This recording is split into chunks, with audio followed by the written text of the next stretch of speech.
One.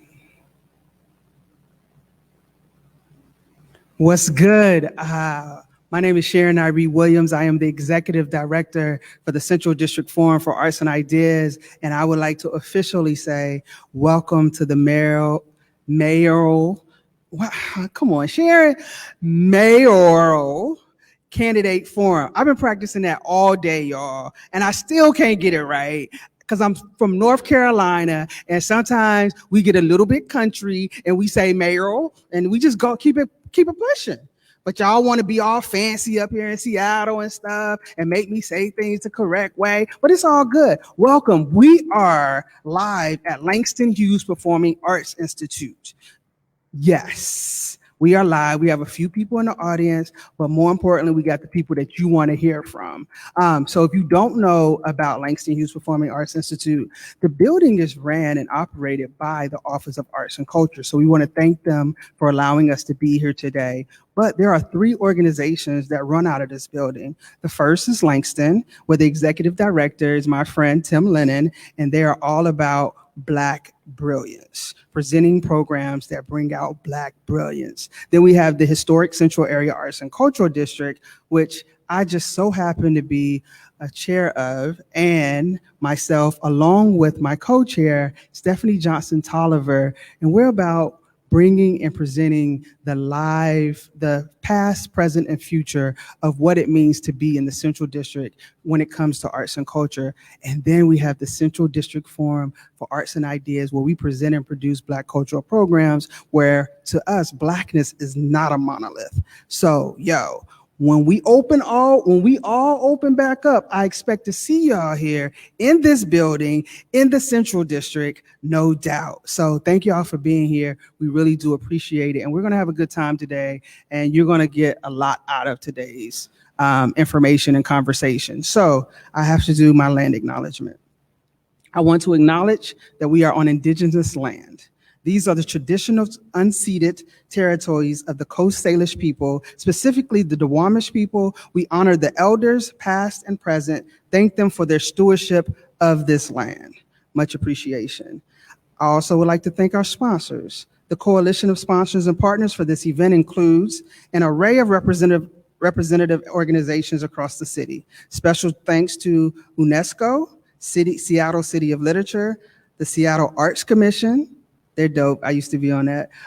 Seattle Cultural Districts, they're dope because I know that. Specifically, Uptown Arts and Cultural Coalition, I love them. Uptown, not Queen Anne, Uptown, CD Forum, Inspire Washington, Hugo House, Jack Straw Cultural Center, and Arts Fund. Thank y'all all for believing in us and helping us put this event together.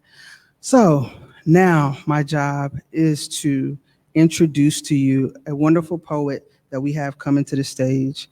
To welcome us into the conversation we have in this space, I want to introduce Chingy Chen, this evening's poet in residence, who will be performing their work.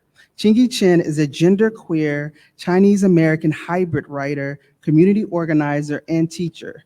They are author of The Heart's Traffic and Recombinant, as well as the chapbooks To Make Black Paper Sing and Kudaman for Kin, Information Retrieval for Monsters. They have received fellowships from Kudaman, Labda, Watering Hole, Cancerette, and Imagining America, among others. They are currently an assistant professor in the School of Interdisciplinary Arts and Sciences and the Masters of Fine Arts in Creative Writing and Poetics at the University of Washington, Bothell. Can you say fire? Can you say what? Can you say doing the daggone thing? Oh, heck yeah. Yo, bring it to the stage right now to drop some knowledge on you, Chingy Chen.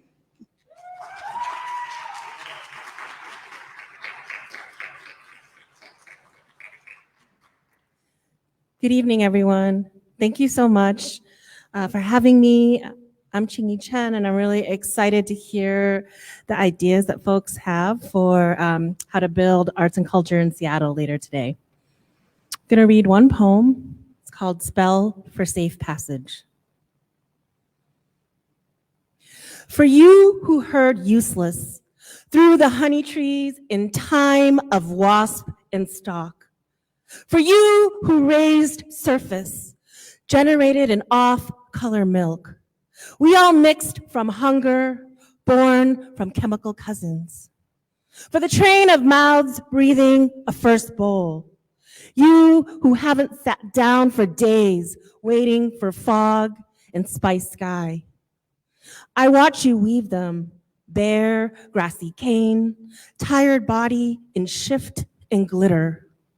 Would not wash out no matter how we found red into whatever wore me, stolen a sheen of milk memory, saw alone on the porch, to sleep and take up a branch of that country, to allow maps of fire, our own fields of rain.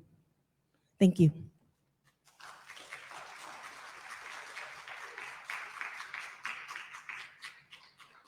Yo, thank you very much, Chingy, setting the stage for us. So I really loved introducing Chingy and getting to know Chingy better now that I've heard their work.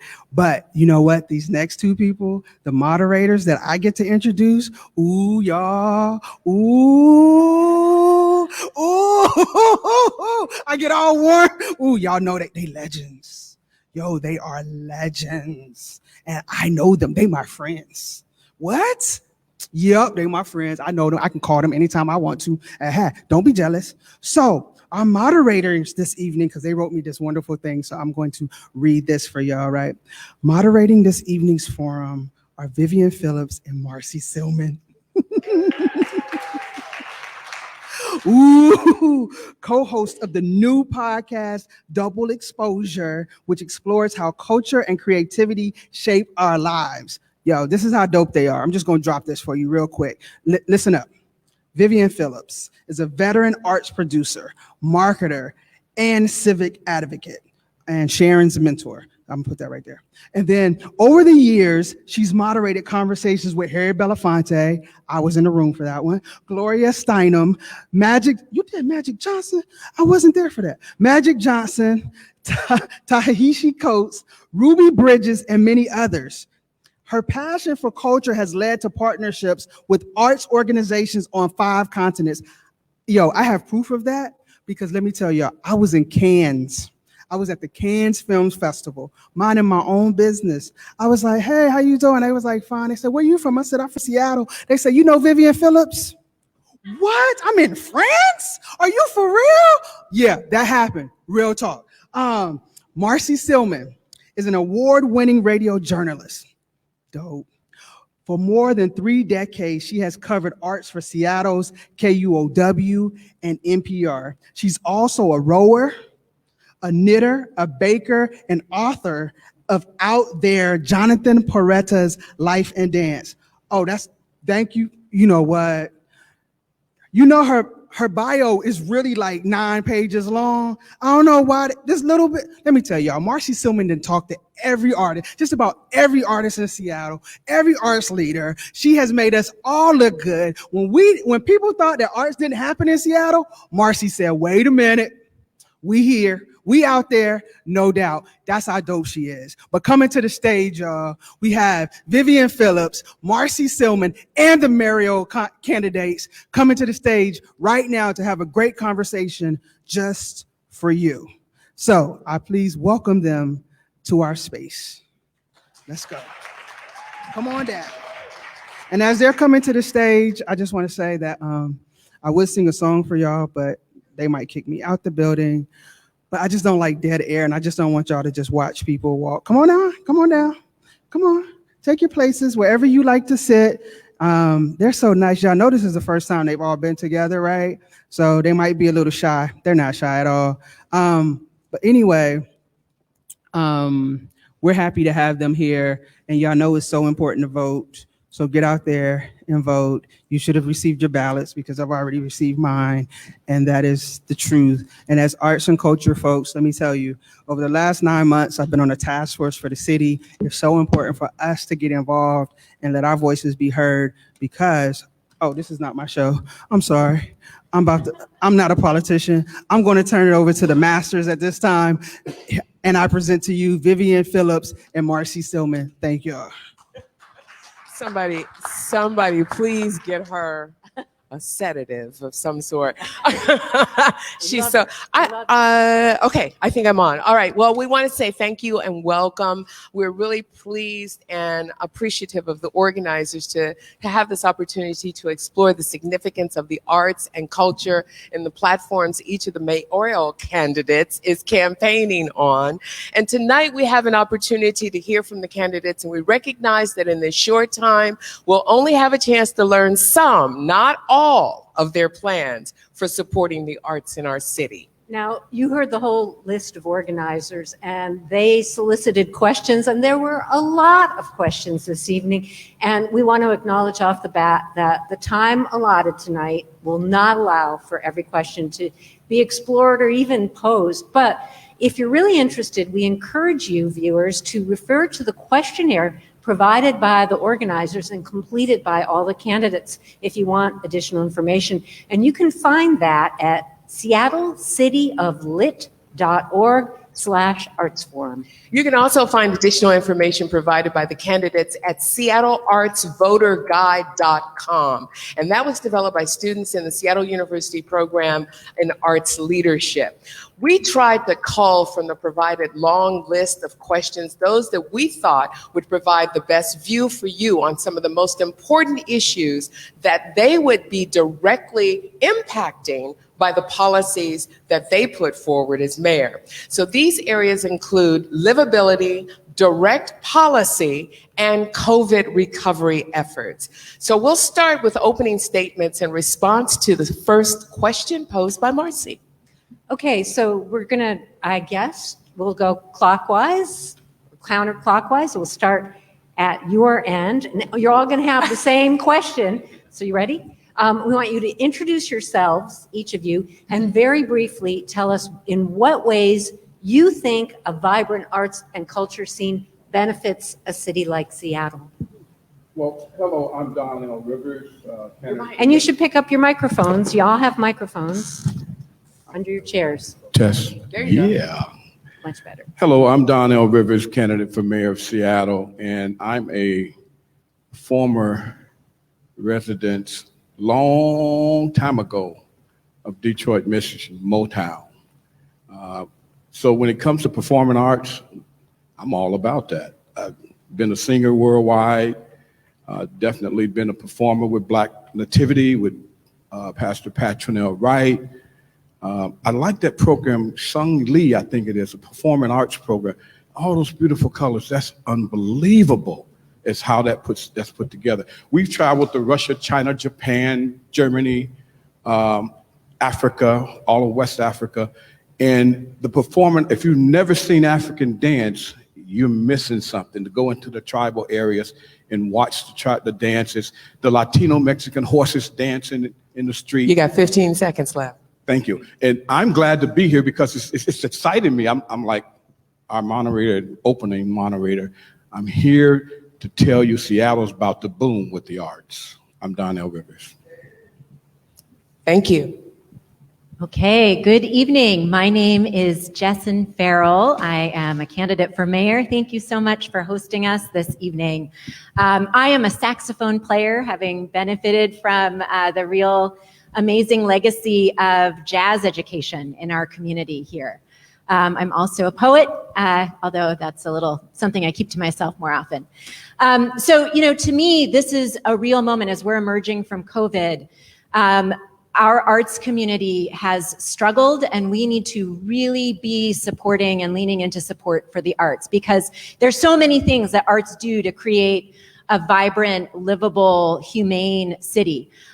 Number one, I think about the role arts play in healing from trauma, whether it is helping students as we come back to school, whether it is people who are suffering from violence. It is about telling the truth. Art helps us see things as they are, and in the political dialogue, that's especially important. And of course, there are the elements around economic vitality and livability. So those are a few things that are really important to me around the arts. Thank you. Yes, good afternoon, and thank you very much for hosting us today. James Donaldson, your candidate for the office of mayor here in Seattle. As a 40-year resident of Seattle, I've been around the Seattle arts and cultural scene forever.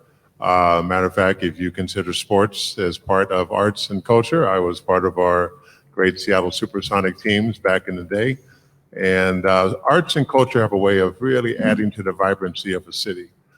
It just gives a color and a flavor to the life of a city. And we need to make sure that our arts and cultures stay intact.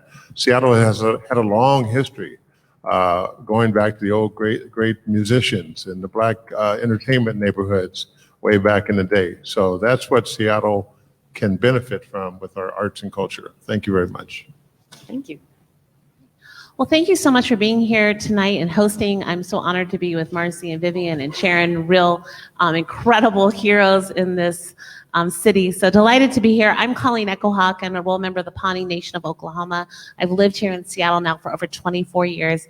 I think this city is an incredible art city. It's something that I have been a part of and drawn to, and know that it is part of our recovery as we come out of COVID. I think I have three things that I think about our arts community as we come out of COVID. And one is economic opportunities. We know that for every dollar spent in the arts, $3 goes back to the neighborhood. That could be everything from dry cleaning to babysitting to parking. So this is an incredible opportunity to get people back into our downtown and get our downtown and our neighborhoods thriving. We also know that arts is healing. We've been through a really tough time. But COVID-19 was super hard, and then we had 4 years of Trump before that. We have opportunities for healing that only can come through the arts. And finally, as we move our justice movement forward, we are in the middle of an incredible civil rights movement, and I'm excited to see our arts community contribute there as well. Thanks. Good afternoon. My name is Bruce Harrell, and I'm running for mayor. And I will tell you, arts is one of our most important expressions in society.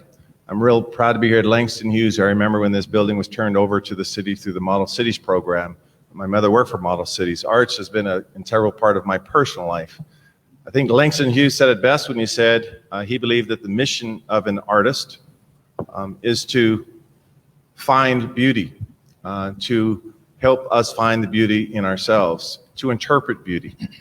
And I think as we grapple with these issues of homelessness and affordability and police reform, that it's going to be so critically important that we rely on the arts to keep that which is good in us together, for us to have a unified vision. Quite candidly, that's what my candidacy is all about. Trotsky took a different approach. He said that art should not be a mirror to hold up to society. Art should be a hammer to change it. A hammer to change it is what Trotsky said. And I believe that we can use art as well to change the narrative of the story, what's happening in Seattle. So I will rely on that. Good evening. My name is Andrew Grant Houston, also known as Ace the Architect, and I really love being an architect because I find that it's a perfect combination of arts and sciences. But along with that, I am also a former choir boy. As my mom used to say, I started singing before I could talk. And along with being a choir boy, I also was in a cappella when I was in college. And when I was in college at the University of Texas in Austin, I got to experience one of the best cities in the world for music. But I also started to experience and recognize the issues that musicians have living in culturally exciting cities like Austin. And so, like Austin, Seattle is an amazing city with a long history of arts and particularly music. And so for me, my big priorities are ensuring that in Seattle that we make it an affordable city for anyone, regardless of their profession or their creative expression that they want to provide us in this city, and it will benefit all of us. And so I hope to discuss that more as we continue the questions. Good evening. My name is Lance Randall. I'm originally from the state of Georgia, Macon, Georgia to be exact. Otis Redding, Little Richard, the Allman Brothers, and myself. For 30 years, I've been an economic development practitioner. I've worked in government, and I'm a small business owner, but more than anything, I'm an artist. I've actually had the opportunity to perform on this stage during a play where I had to bring together a band for a Black History Month program. I'm so proud to be back in this place where we have great memories of that performance. The importance of the arts and culture in coming out of the pandemic is three things. Art and culture is going to bring us back together from being separated for so long during the COVID pandemic, and it's going to keep us together because it always keeps us together. What better place to gather than at arts and culture venues where we can enjoy each other's company? And going forward, it's going to help us celebrate the fact that we survived this pandemic, and we're going to move forward singing, praising, and appreciate each other. That is what the arts and culture community has always done, and what it will continue to do here in Seattle with our rich history in arts and culture. And I'm looking forward to using my expertise, my experience, and my platform to show how important arts and culture is and how we need to invest more into it. Thanks, Lance. Thank you so much. We got to team up on you. We had to say it louder.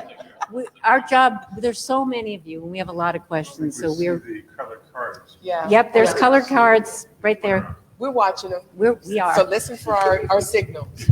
All right. I'm Art Langley. I am a lifelong Seattleite, and I'm running for mayor.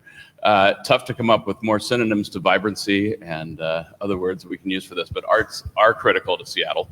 I particularly have a high affinity for the arts, because of my name, of course, but I've spent a lifetime actually working in the arts since I think the 9th grade. I've been a huge music supporter, but I've also been on the corporate council for the arts, which then became Arts Fund, and I've worked in theaters around Seattle. I think that arts are something that bring everybody together. Regardless of neighborhood, regardless of the economic situation, we need to invest in that. And I have a nephew who is in the symphony, and I watched him for a year, not able to really enjoy and thrive in that environment and try and struggle through what was a very difficult economic time for them. Thankfully, there was support out there for that level of artistry. But I think there's lower levels of artistry that have not received as much support that we really need to make sure that we get the support too, so that we can continue to expand our support of the arts in Seattle. I'm looking forward to talking about the arts tonight. That's it. Time's up. Okay, so what I want to encourage you all to do is to think, when you're answering these questions, to think about it as if you are sitting in the mayor's office and having to answer these questions to one of your constituents, okay? So I just want to press you. Yes, James. Okay, all right. We'll make sure that you know. Oh, he's up high. Okay, great. All right. So again, think about answering these questions, because the people who are listening and people who are here are thinking about you all as their next leader. So we want you to really dig in and give us some good, specific, yet brief responses, okay? All right, so here, we're gonna move into the livability section. Livability is a critical and pressing issue, and it is absolutely no secret that Seattle is an expensive city to live in. Unaffordability has pushed out so many artists and cultural workers, particularly people of color. So what is your plan to make Seattle more affordable so we can retain a thriving and diverse creative community? Starting with you, Jessen. Okay, thank you so much. So this is an extremely expensive city, and there are many things that are woven throughout the policy platform that I have on my website, jessenformayor.com, but I'll just name a few of them. First one, we need to go big on housing affordability, and we need to invest in social housing. There are communities around the world like Vienna that have social housing available for a wide array of income levels, which means fully subsidized, partially subsidized housing so that people can afford to live in this city. There are lots of other things that we can do to increase affordability, partnering with community land trusts to make sure that particularly Black and Indigenous and other people of color who have been left out of the housing market have new pathways to homeownership in our community and can stay here permanently. We need to make sure that artists have access to economic stability in other ways. I proposed a portable benefits program that includes artists, where you have access to health care and other things like paid sick leave and paid family leave, which in COVID we know have been so important. So I'm looking forward to talking about some other specifics, but those are two of them. Thank you. James. Thank you very much for the question. I speak about Vienna also in my video voters guide, and Vienna has figured out how to partner public and private partnerships and really build outstanding models of affordable housing, which we need more of. We also need to work with our neighborhood regulations, city regulations on where we can build affordable housing. Density is going to be an ongoing problem in Seattle throughout the years as we continue to add 1,000 people a week to our population. And so we need to be able to house these people, transport them around town, and bring the cost down. As far as for the arts, I'd like to find a way to supplement them somewhat and make sure that they get a solid financial footing underneath them so they can survive and thrive in this wonderful city of ours. Thank you. You know, it was, I think 5 years ago that I was actually in this building with a community concert for the Native community to celebrate the funding of a brand new housing program that I have been able to build. And that's the kind of skills that I will bring to the city. I am proven in building housing, creating affordability within some of our communities that have been impacted the most by displacement and gentrification. So if I'm sitting in that mayor's office, what I'm thinking about is how do I invest in our artist community? The number one thing is I'm going to ask the artist community. I'm going to say, what is working? What is not working? Give me your ideas. I'm going to work with the Seattle Art Commission and other organizations to make sure that I fully understand. And then there's other things that I want to invite you to check out on our website. First is exploring the basic income for artists. This is an opportunity to ensure that artists can actually do their art and have some basic income coming in. We need to build artist housing. This is something that will ensure that artists have the ability to live in this city. So thank you. So we know that rent stabilization and displacement are the key issues for the artists, and we have some of the answers right in front of us. If you look at the 12th Avenue apartments, where we have 88 affordable units at 60% of AMI, that's the kind of investment we will do under my leadership. We'll make sure that artists have a place to stay. Our housing policies are very clear, following many of the 65 Holler recommendations, whether they are commercial linkage fees or incentive zoning. Those tools we'll use to make Seattle affordable. The other component of this is a commercial space for which artists can thrive and practice and display their artistic expression. Now, you don't have to be the mayor to do this stuff. I've been doing this stuff for years. The Royal Esquire Club is the largest performing center for African Americans. They were going out of business, and I wrote their strategic plan pro bono. I'm the chairman of the board, and we use that space for artistic expression, poetry, music, dance. Cultural preservation is a key component of my platform. Time. So no, you don't have to be the mayor to do a lot of these things, but it really helps if you are. And so that is why I'm running. I am a small business owner who has struggled like many artists during this pandemic as someone who wants to help build housing but doesn't really have the resources. And so for me, what it really comes down to is providing the resources in order to actually build permanently affordable housing. One of my plans is to invest $100 million into our equitable development initiative, along with $10 million into the Cultural Space Agency, so that we can focus not just on self-determining and creating more housing for those in our communities of color, but that we can also focus on strategic acquisition, because that is the fastest way we can bring into permanently affordable housing into the city. The other thing that I'm focused on is, of course, rent control, both commercial as well as residential, so that we can have a sense of stability and predictability as costs increase over time. And in that way, if someone can at least budget for those increases, it provides them some stability while they try and make it here in Seattle. So as a part of the artist community, I know exactly some of the things that need to happen. Number one, they need spaces to live in that's affordable, and they need spaces to do their work. Here's some specific things I'm looking to do. Incentivize developers to put more commercial space and make it available for art organizations, performances, and studios. Number two, be more flexible with our zoning that will allow even some residential development of art space on residential spaces where homeowners can create spaces for artists. The third thing is to incentivize our music venues, where we give them some type of incentive against their property tax so they can keep the cost low for those who are renting these venues so that artists can perform. The key is to make sure that they have space to live and space to operate. And also, we need to make sure that we make investments to ensure that they're paid properly. They should be able to make a living being an artist. So as a contractor, I look around and I see what we're building right now. And my thought is that we really need to re-envision how we build housing and what kind of housing we build. I think we're building expensive housing that we don't necessarily need. And Seattle's been one of those cities that has re-envisioned things along the way.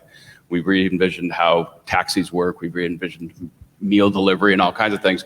Now's the time to really get a jump on this and envision what kind of a home different groups of people need. So I look at my son and know that he does not need a 1,200 square foot apartment with 2 bedrooms. He just needs about a 500 square foot room. Probably he can do a shared bathroom and a shared kitchen because most of his food comes from elsewhere. He's not making it. So I think we need to really understand the market that we're delivering to and then do it. We also really, I think we've done some good things in this town over the years, which is the 1% for arts in most projects has allowed for a lot of public art. But I think we've got a lot of public art now. So I'd like to see if we didn't have 1% toward performing arts for spaces for that kind of thing, so that we're able to afford greater spaces for artists to use. We used to do commercials. One you might remember, Day-O, one day say-O, Bon Marché. And I remember those commercials, and I've done some acting. I'm in the Actors Guild. Like now I'm receiving $5,000 to $8,000 per movie. But I did a movie with Kobe Maguire called The Details. And I also remember around here performing with Pastor Wright, different gigs that she would get us. It wasn't enough pay, but we still love performing. So we did what we could. I'm looking to develop new streams of revenue for artists. And making sure that performances get more funding. I look forward to working with realtors, commercial, the community, elected officials, mega housing, and all the areas we can. I know artists like the loft space too, so I'm looking to make sure we increase those. We're going to work on this to make it happen. Thank you. Thank you. We're going to pick up on something that Andrew mentioned, and we'll continue, not just because you mentioned it, but we were thinking on your wavelength here. Seattle's Office of Arts and Culture has been working to identify and create affordable art spaces for many years. And to that end, the Cultural Space Agency was chartered in late 2020. This was the first public development authority created in Seattle in 40 years. Art, I'm going to start with you. How would you plan to support and promote this agency's work? Yeah, so their work is obviously going to be critical as we move forward at building new buildings. I think is where we want to start doing that 1% for that kind of a space. That's the kind of thing where you can get developers behind an idea like that, so that they bring culturally exciting spaces into new developments. So great idea. Again, I think the 1% for art that we've done in the past for visual arts that are outside is a good one, and I think we should continue to support that by maybe making 1% for performance art spaces or other art spaces that we can use. Lance? So the key to arts, supporting the arts, is the fact that everyone appreciates and enjoys the arts, which means that the government by itself cannot fund the arts alone. So that's why it's important to get more of the private sector involved in helping with the funding.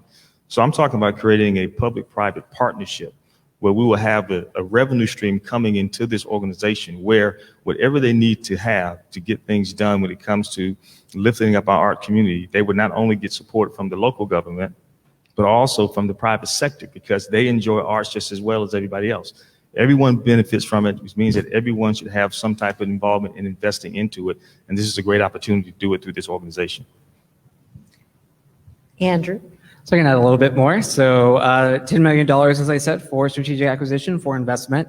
That will come actually directly from SPD. And the reason for that is I believe that many of the issues that we're dealing with, that we have invested and thrown millions of dollars in and related to policing, can be fixed if we actually provide resources for arts and culture and housing and many other programs. And so that is why I've decided to move money that way. So that's actually paid for. The other thing that I will touch upon is that I believe that for anything like density and like our neighborhoods are so exciting, that comes from the aspect of mixed use. And so something I'm really interested in doing is mixing cultural spaces with libraries, creating more libraries, mixing cultural spaces with housing. And in that way, having that direct investment, those direct communities, and that captive audience for many of the artists that would be in that space to be thriving together. Thank you. Bruce? So, great question, by the way. So the county program for culture is a great program, and you may recall they put in around $30 million of recent funds to support the arts community, as did the city of Seattle, putting in $10 million. What you're going to see under my administration is a stronger tie, a stronger nexus between the county and the city regarding these efforts. We need to work together to support the one community. And so a silo approach is not going to be effective for me, at least. The other piece of this is I will have a cabinet level position that will be dedicated to finding all state and federal funds. You realize that under the ARPA Act and other funds will be available. I think our society are realizing the importance of arts. So I want to chase down every possible dollar. Lastly, as Lance said, the philanthropic community steps up. When we saved the Esquire Club, we had to come up with hundreds of thousands of dollars. We didn't use one governmental dollar. I literally made an ask to people, and we named all of the places that went out of business in Seattle. Time. Boy, that time goes by fast, I tell you. Harsh. We're harsh. You know, I think that we're still trying to understand the impact of the Cultural Space Agency. It is so new and it is so exciting. I was honored to be on the very first committee that started thinking about this over 2 years ago. And it truly is historic and groundbreaking for our community. And I think it's something we should all be very proud of. It is a PDA, so we do have the opportunity to really fund that through the city, give it the support. I've sat on other PDA boards, and I know that the city can offer a lot of support if directed. And as mayor, I will direct funding and support from the city through the Office of Arts and Culture to make sure that this cultural agency really takes off and shows the rest of the country what we can do with cultural space. Let's be clear that we are on Indigenous land right now where we do not give Indigenous community places to actually practice arts and culture and express themselves. You know, I've sat on the Pioneer Square Preservation Board and other preservation boards here, but we don't have anything for Coast Salish communities. I'm excited about Cultural Space Agency. Thank you. You know, the arts and cultural world is made up of two different worlds. One, the folks who have the attendees to the events, the affluent, the philanthropic folks, and the starving artists who are hoping to stay in business and would be more likely than not, as Donovan mentioned, perform anyway, whether the money came in or not. So that's the scenario that we have to work with.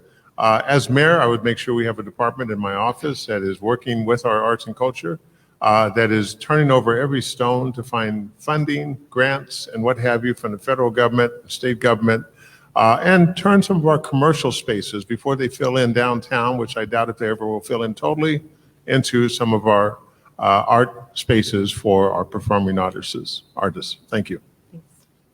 As a former state legislator, I know how often the arts, falls to the bottom as a priority. And so I have 3 very specific ideas for how we vastly increase funding for arts infrastructure and funding for the programming that goes with that. So number 1, as we are transitioning to a green economy, we need to think about art as part of that economy because the creation of art is inherently low carbon. And so as we are taxing carbon, the state has a new cap and trade program. We need to be looking at funding art spaces and arts programming as part of those things. Secondly, I mentioned talking about trauma and healing, and that we need to be using art both in schools and partnering with community organizations. So that means both looking at our public safety funding and shifting funding that way, but it also means our next families and education funding. We do some education funding, but we need to be funding arts education in a much more robust way. Thank you. You know, a lot of homeless people end up with mental problems, and art is an area that they go to, and they live in that area, and it helps them to sustain themselves. I've been in the art space building. Brilliant idea. I'm looking forward to work with artists and make those things happen. I developed a program called the 3 L's: listening, learning, and then leading. We need to listen to the artists. I want to talk to them. I want to know what they feel. I want to know how they bleed, how they breathe with such little money. So I would definitely be working with them and getting their ideas, developing those ideas, and then I have a big thing for you: a performance art high school, developing one of those where all of our young people and young rappers and everybody can go to, and not a lot of cost. That's Donnell Rivers, remember that. All right, well, listen, I hope you folks who are listening, watching are making note of these proclamations, I heard some really interesting commitments. And I know I will be trying to hold you all accountable, so I hope everybody else is making note. All right, so San Francisco has adopted a program that will provide a living wage to artists. We heard a lot about Vienna. I want to talk about what's happening stateside. So what do you consider a living wage here in Seattle? And would you support a program that's similar to the one in San Francisco? And let me see here, eeny, meeny, and I'm going to start with Lance. Well, yeah, I support any type of program that support artists. Being an artist, and I performed before, there's no worse feeling than to perform, and then they either don't pay you or they don't pay you what they're supposed to pay you. And that's not a good feeling because you put your heart and soul in performing. So yes, I would support any way that we can to make sure that artists are getting paid a fair wage, a livable wage, with a little extra where they can buy a sandwich or two as well, which means that we have to value it as a sector. We don't look at it as a sector as it is, but we need to say it as a sector and do the same things for this sector as we do for other sectors to make sure that people are getting paid appropriately and getting the support that they need. So yes, I would support something like that. So Lance, what do you consider to be a living wage for artists here in Seattle? Well, that depends on. No. Well, what I'm saying is this: artists, they have different needs and desires. It depends on how they want to live. Some may say, I only need this much. Some may say, I want this. But whatever their desire is, we need to make sure that we help them reach that desire. Okay, I'm just going to reiterate that. I want everybody to share with us, what do you consider to be a living wage here in Seattle? We know what the minimum wage is, so what do you consider to be a living wage? I'm going to give you one shot. Give me a number. Well, let's see now. Do you want to buy the No, wait, no influence over here. You give it to me straight like you want to deliver it. Well, what's a living wage? Whatever the artist asks for, that's the living wage. Okay, fine. Andrew, that's fine. So the living wage in Seattle is $80,000 a month, and I know about How much? this. Oh, sorry, a year, 80,000 okay. a year. I don't make that. I'm sorry. I vote for that. It's not even 80,000 a day, which is probably what Bezos makes. Anyway, and I know this because after I got my architecture license, my income increased to $63,000 a month. And so that meant as a full-time professional with a license, I still was not making enough to live in the city affordably.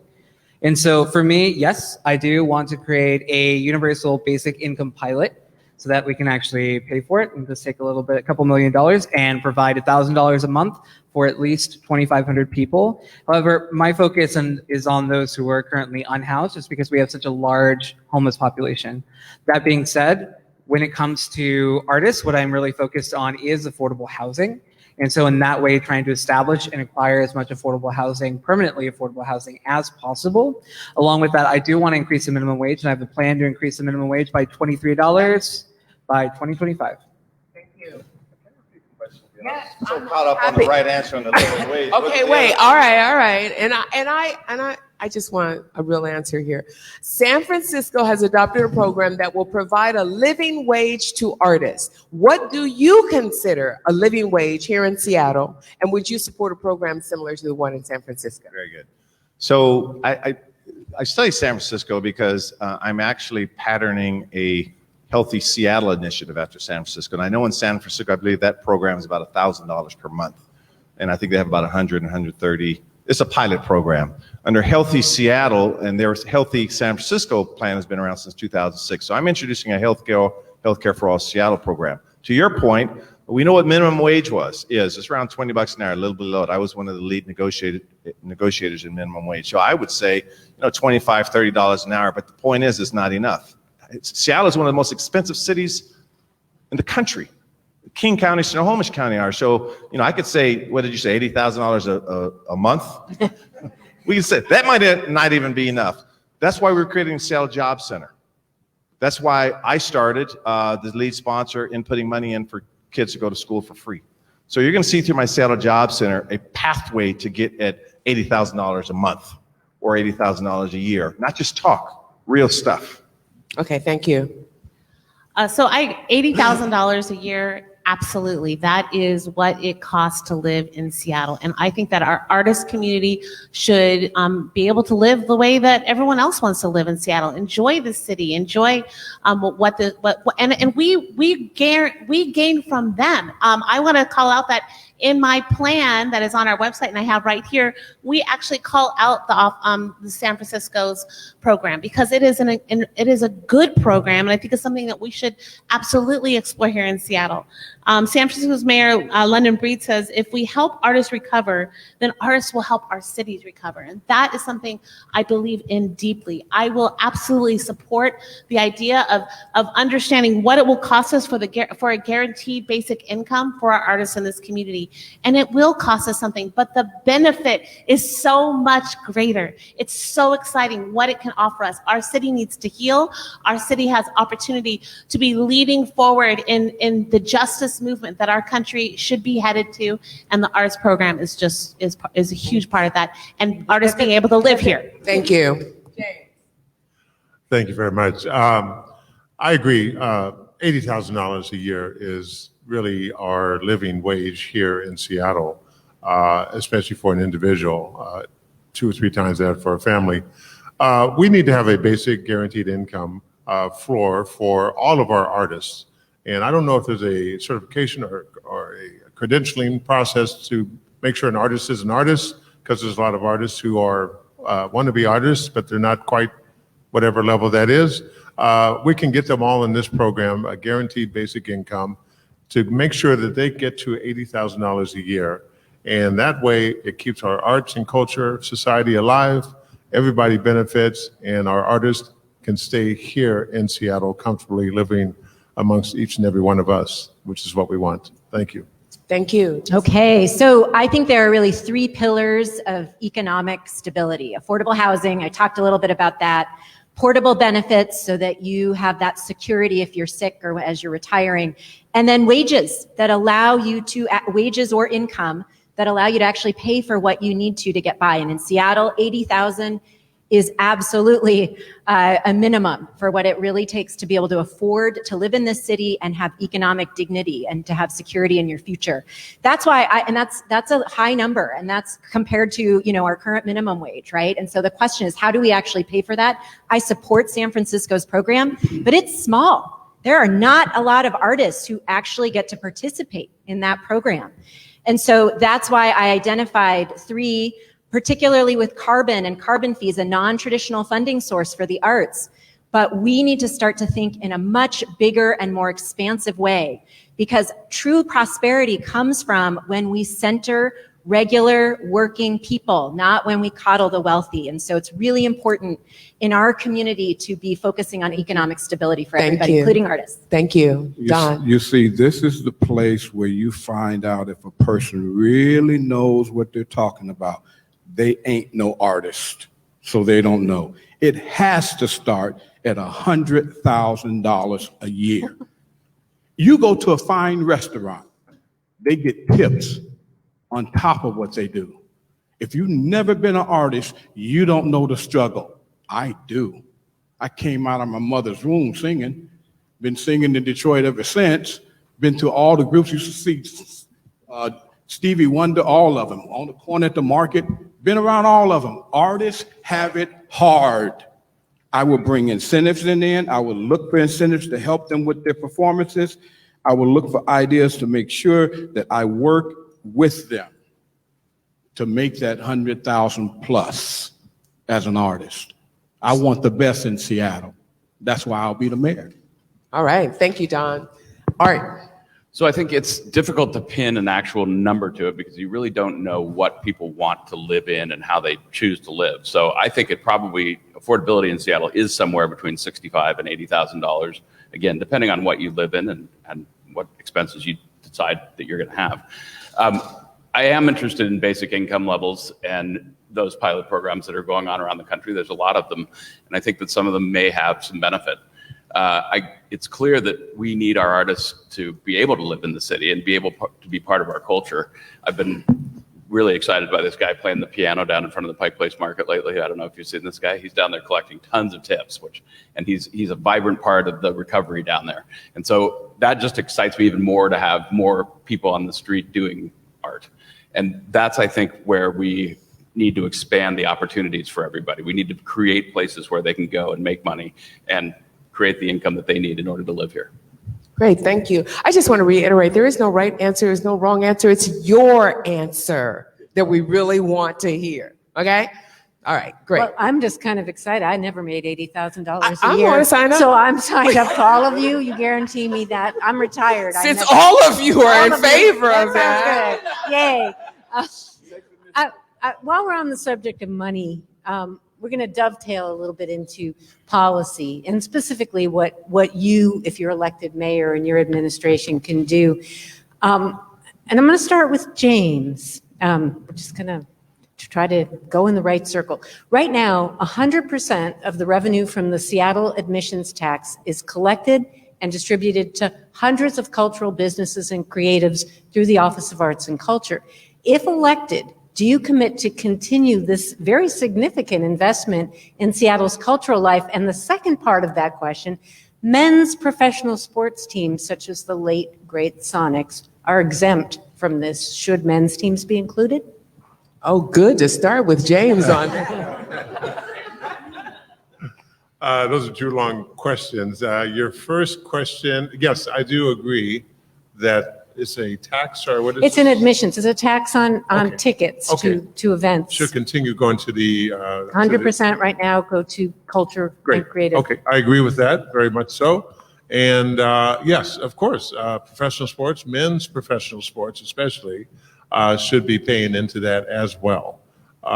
And then also, I think that, we need to find a way to continue to add admission fees onto the admission ticket price to give more so to the arts and culture communities, because so many artists are starving. They are just performing as they perform, and to be able to have enough for everybody to go around and to live a satisfactory life in Seattle is what my goal is. So let me just clarify 1 second.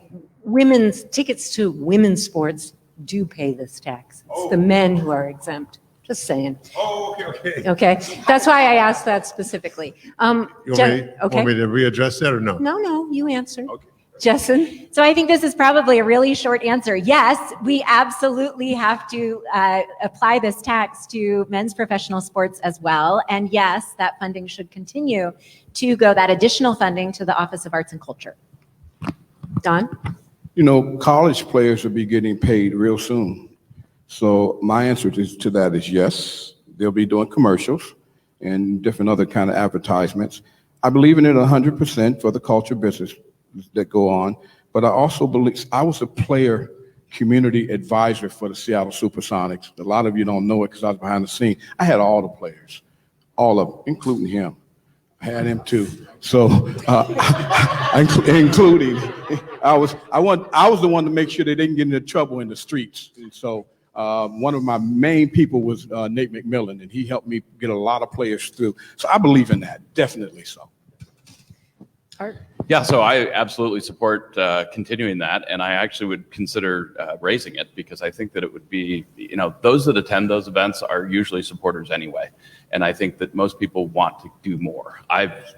I'm a donor to SMASH, which is a group for musicians for healthcare, and I'm happy to pay more, another $1, another $2, whatever it is on the cost of a ticket, so that it goes the right way. I also am in favor of making sure that there's equity in the taxation part of it going to men's sports as well. Having built the Seahawks Stadium, I know why that was done that way, because they want to pay for it, but it should be equitable.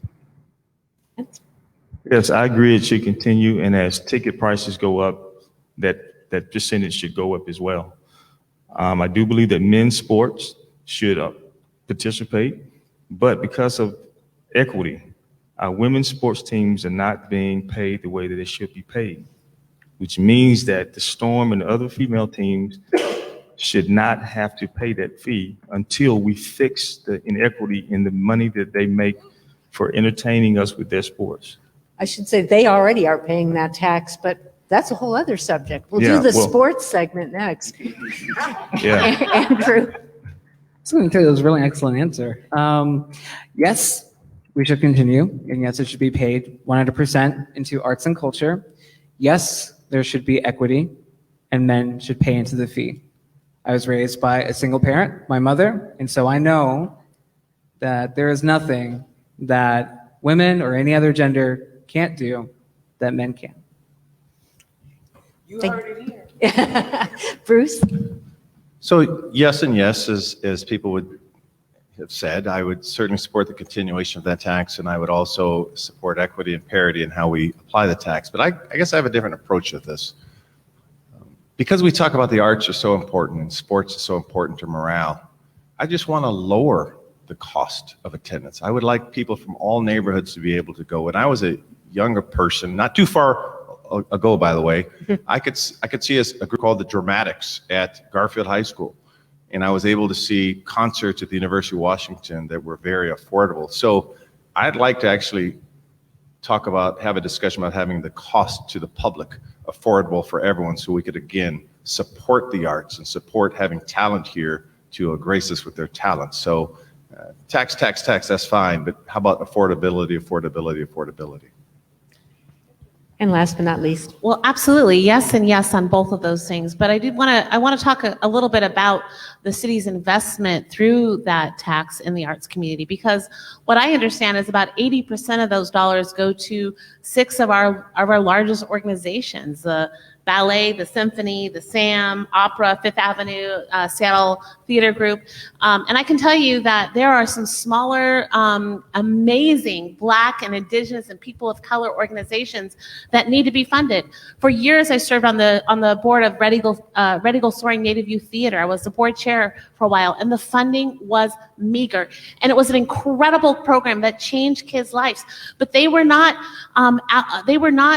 going to, Fifth Avenue. They weren't going to Seattle Theater Group. So we have to change the way that we think about where these dollars are going. I will be working with the Arts Commission and with other smaller organizations to see where we need to be investing in so that we have Black, Indigenous, and people of color artists thriving in our city. Thanks, Colleen. Super. Thank you all so very much. So here's something we hope you are all aware of. And if you aren't, okay. If you aren't, you should know. But at any rate, during the pandemic, Seattle cultural workers came up with a plan inspired by FDR's Great Depression era Works Progress Administration. I see a lot of heads shaking. Wonderful.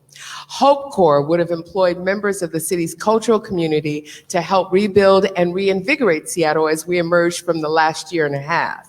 Although other cities picked up the idea and ran with it, Seattle leaders did not. Do you see value in this kind of WPA style program? And if so, what would you do to implement it? Let's start with Colleen.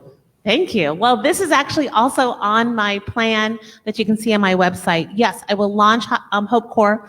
I will ensure that it's fully funded and that we see this as part of the healing of our community. This kind of investment will ensure that as we come out of the pandemic, that atrocities that were already there before the pandemic, that we are seeing them, that we are lifting them up, and we are committed to the changes that can come. I believe that the artist community is a way that we will see that. This is the way that we can move forward that shows that we are living out our values as a city that believes in equity, that believes in justice. And as we come out of this pandemic, we absolutely have to have an artist community that is thriving and moving, and I am absolutely behind the Hope Corps and will support it fully. Thank you. Thank you so much. James? Yes, with all the social and racial and cultural stresses and tensions we have going on in society, arts is one of the best ways to have a community heal, to come together, to put all those problems and issues behind them, come together as common people and common community, and really enjoy what they're watching and having performed in front of them.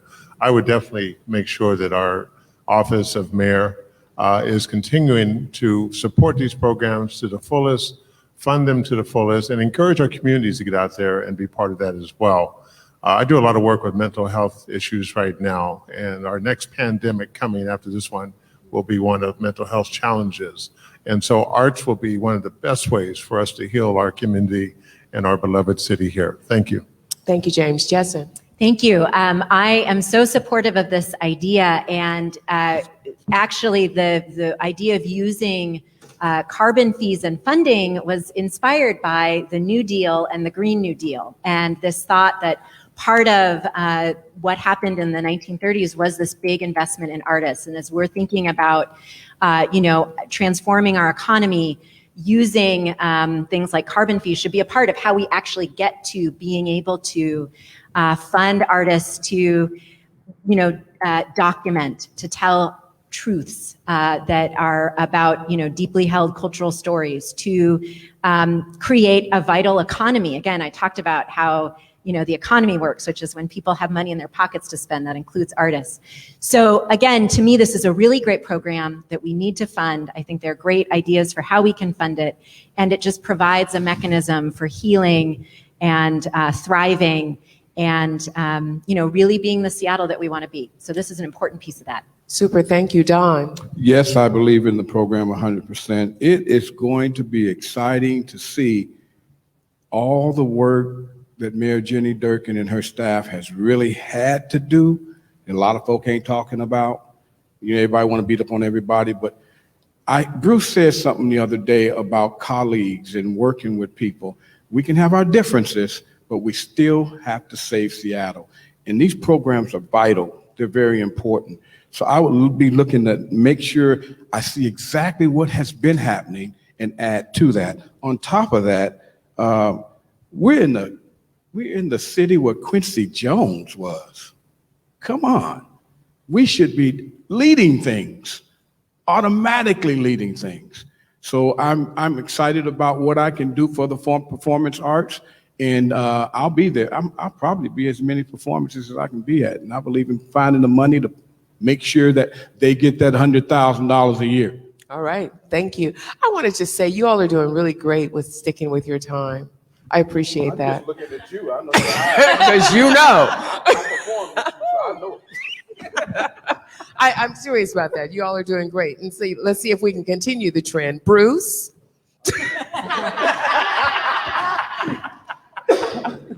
So I think the short answer is leadership, vision, creativity, or lack thereof. Look what New York City did. It launched, I believe, a $25 million initiative for the arts to put artists back to work, creating real jobs, thousands of jobs. You'll see that, quite candidly, when I used to be in office, I used to ask my staff, how can we make history? What can we do that no one else is doing that makes sense? And that's what a mayor does. They look around the country, they look around the world for best practices. If we're going to support our arts community, let's find out what makes sense. And so that was, I think, just a missed opportunity that Seattle had, and we won't want to miss those opportunities in the future to support our arts community. That's why I talk about a cabinet level position to protect the community. It's that critical to the success and the narrative, the song of the city that I will lead. Thank you so much. Andrew? So I think this story really gets at one of the biggest reasons why I'm running right now, which is the Seattle process. A process where we listen to community, we really hear the words, they meet with council members, they talk, and then they create another commission to talk a little bit more, and maybe come up with some details, maybe come up with a plan, and then we talk about it again, and then there's a committee meeting, and we talked about that in public, but no, it doesn't really go anywhere. And so I am running now as mayor because the mayor is the one who sets the agenda and sets the initial budget. And this is an excellent program that we need to fund. And along with that, I am also committed to creating progressive revenue in our city so that we can also fund things like green apprenticeships, because if we are going to build the housing that we need in our city, especially for artists and for other people who are of low income, then we need as many people as possible being a part of that work and getting paid a living wage. Wonderful, thank you. Lance? Yes, I think that this was a vital program that was in response to the pandemic that should have been put in place as quick as possible. Unfortunately, it didn't happen. But there are many programs that came about because of the pandemic, and we learned some things about inequity. So now we have opportunity to take these programs and make them permanent going forward to benefit our arts community. And again, I can't say this enough. Here's another opportunity with all of the wealth that we have here in Seattle, to get the private sector to contribute to programs like this that will support our arts community and other programs around the city.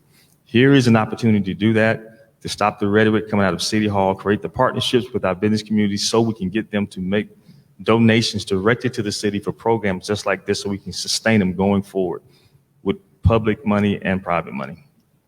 Super, thank you. All right. So as a history major, I always like it when we go back to the future on old ideas like this. And I actually have tapped one myself for cleaning up Seattle through the CCC type program, where we do a public-private partnership to bring people that are not working into helping us clean up after a pandemic and with some of the other problems here. But I think we also have to admit that we have a limited amount of money in Seattle. We've talked about spending a lot of money on a lot of things, and I really believe we do need public-private partnerships in order to partner with organizations and industry and people in order to support these things. I've also offered up, I think in your questionnaire actually, something that I like to call Arts Bucks, which is trying to get people to go downtown or other in communities, taproot theaters out by my house, and spend those dollars so that those places are up and running and actually making money and able to pay people. Awesome, thank you. Was that everybody? I think everybody answered that Everybody question. answered that, cool. Yeah, great, Well, thank you. Here's a law that actually does exist. Seattle was a pioneer in 1973, passed 1% for arts ordinance, sets aside right now 1% of capital improvement project budgets to commission, purchase, and install artworks, also design work, in a variety of public settings. First of all, do commit to maintain the law, and beyond that, how could this groundbreaking program evolve to integrate arts and culture into policy conversations and decision-making across the board beyond culture? Bruce, I want to start with you. Certainly, I agree to continue. That was brilliant policy coming out of City Hall to look at capital projects and earmark funds. I think that one of the things we're not talking about a lot is the why. The why are arts so important? Because I believe that you could reach youth through our arts, and so we could talk about now not so much as a tool for the sake of art, but a tool to reach youth when we look at youth violence, youth empowerment. So the investment strategy becomes that. I always tell major businesses, why do you use women and minority-owned businesses? Because this makes business sense. Your customer base, your demographics are changing. So when I talk about supporting the arts, it's a leverage to improve our community, to reach demographics you may not be able to reach. They want a hook. Youth, homeless individuals, people who need inspiration. I said earlier during my introduction that art saved my life because I was trying to find a philosophy to help me navigate through the streets of Seattle. So the short answer after that, is yes, I will support it, and I'll make the business case for it. I'm going to go to Colleen next.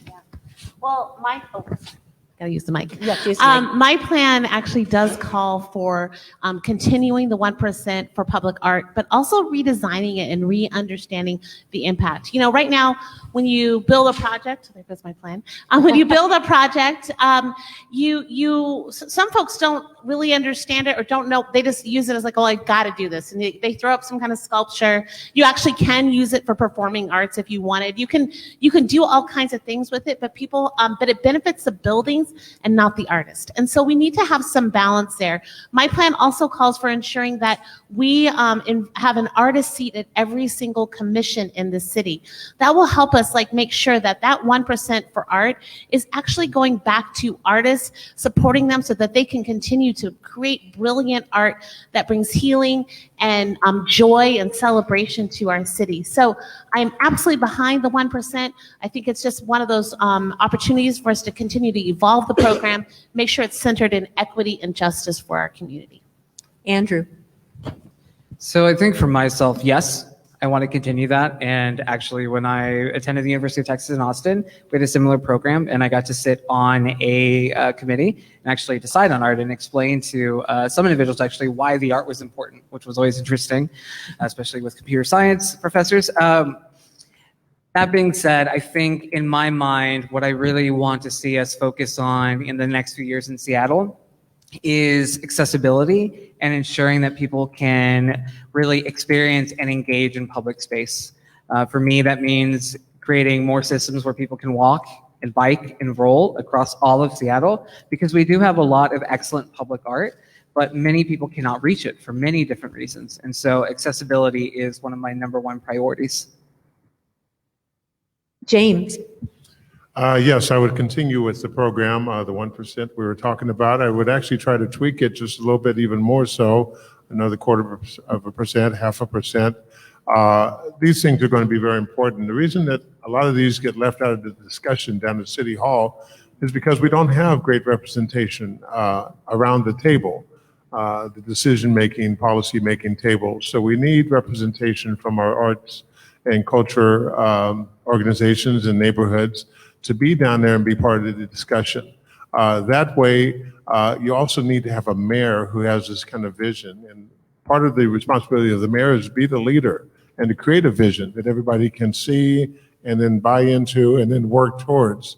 And that's the kind of mayor I would be, and the leadership I would provide with these kind of things. Thank you. Lance? Yes, I will continue that to make sure that we have the funding continue in place to make this happen for our artists, but also create an opportunity to have the private sector match that percentage as well. So that way we can ensure that we have public art, not only on public spaces, but art in private developments as well, which also creates an opportunity for artists to be able to do the art in these private locations. I've worked with a particular artist by the name of Moses Son, helped him do murals down in Columbia City, but I've also opened doors for him to do work at Facebook.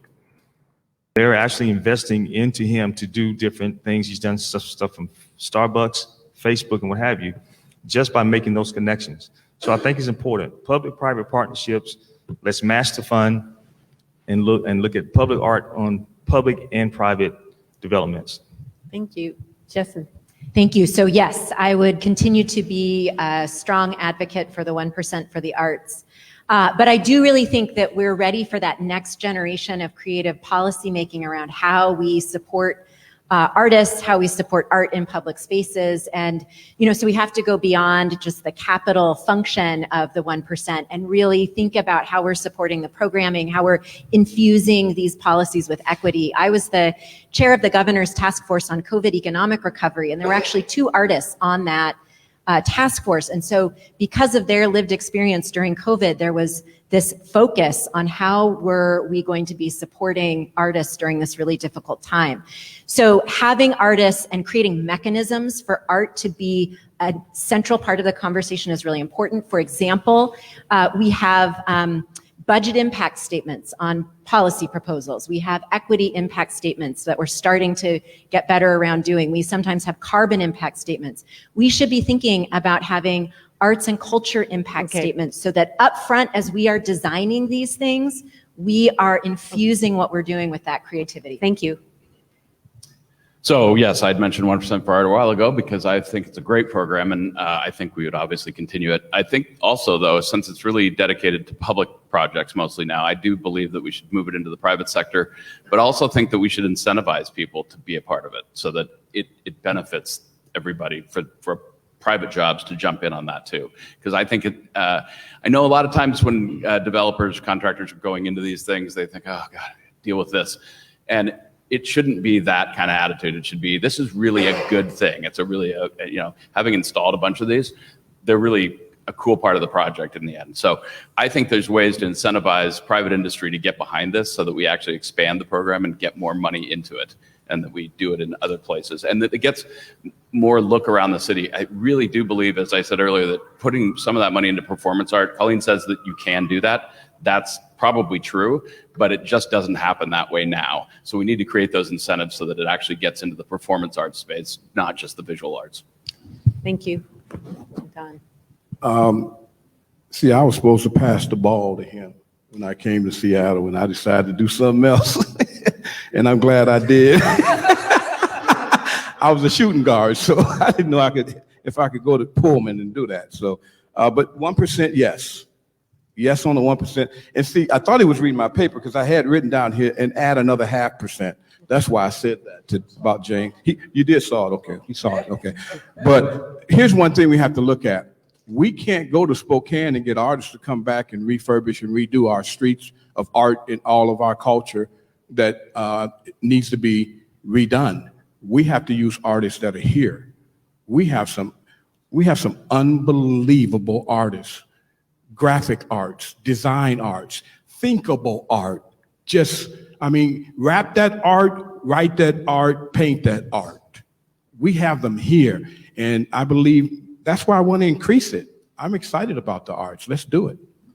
Thank you so much. I just want to acknowledge as well that you all are not on a Zoom screen, that you're actually here in person. How y'all doing?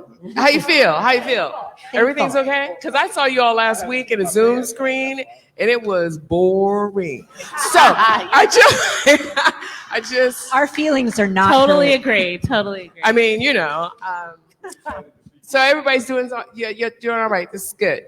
Okay, great. So, as mayor, you have responsibility for essentially 24, somewhere between 24 and 28 departments. I haven't counted recently because a lot of them have collapsed together.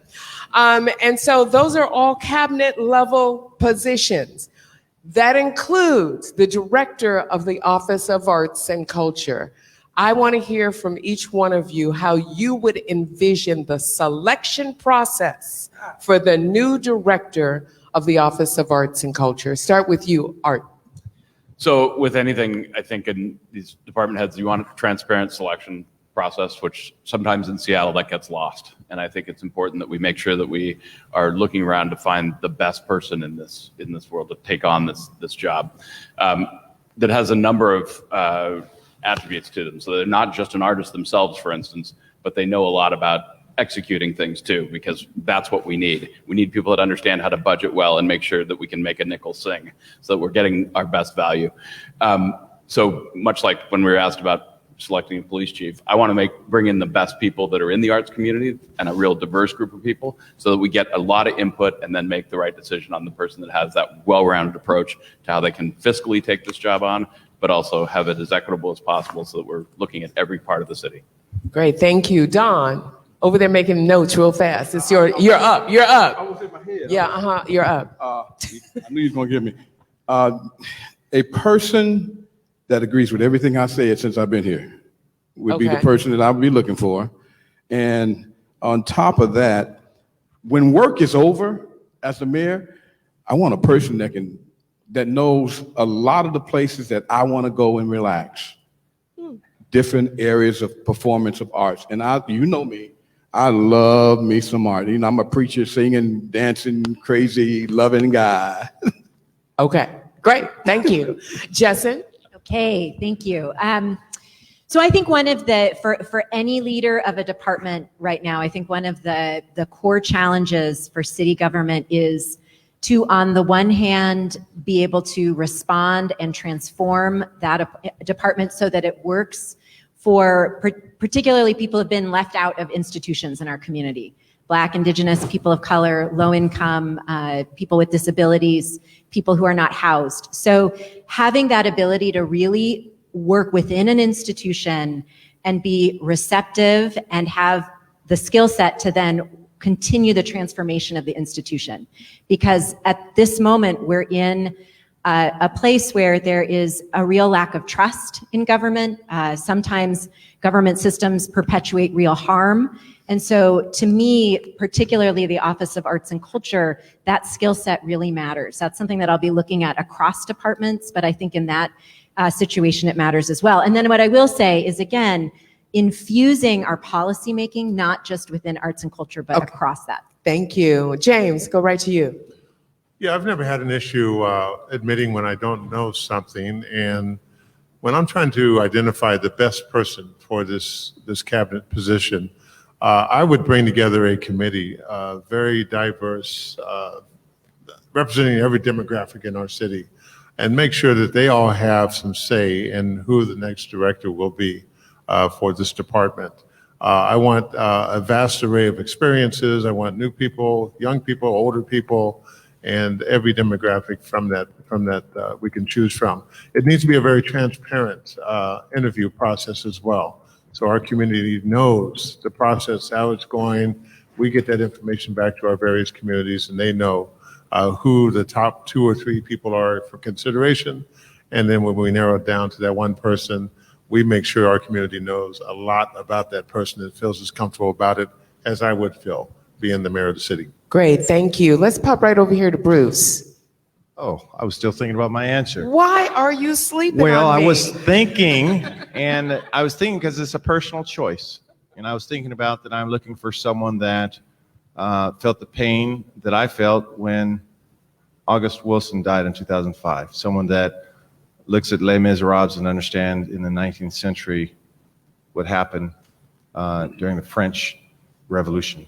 That understands the importance of arts and how art saves lives.